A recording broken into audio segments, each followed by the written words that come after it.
Diyale'nin Beledurus bölgesinde Irak Türkmen Cephesi bürosunun açılışı yapıldı.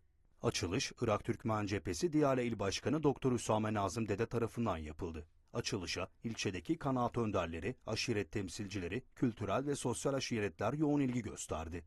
Doktor Hüsame Nazım Dede, Irak Türkmen Cephesi'nin 22 yıldır vatandaşlara kapılarını açık tuttuğunu ve herkesime destek sunmayı hedeflediğini belirtti.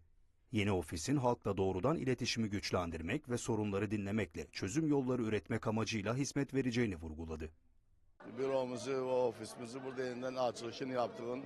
Burada millet bir büyük heyecan içindeydi. Elhamdülillah bu yıllardan sonra bir daha bu Beledurus kadasında bizim mektebimiz açıldı ve milletin çok bir sevinci oldu bu meselede. Ortaya yığışlar ve bunun devamını isterler ve gelecek günler gerçekten daha güzel olacaktır çünkü çoğunluk Mendeli milleti burada Beledurus'daydı ve buradaki insanlar gerçekten çok bir ruhlu insandılar da ve bekliler de daha bu mektebin daha fazla imkaniyatı olsun, daha tevsik olsun işleri.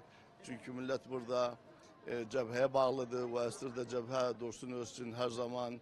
Mektep Beledurus'da Türkmaniler ki Doktor Usame Nazım Dede istikballerine durdular. geldi açtı bu mektebi bizim çi burada inşallah hayır olsun bu mektep istemize üstüne inşallah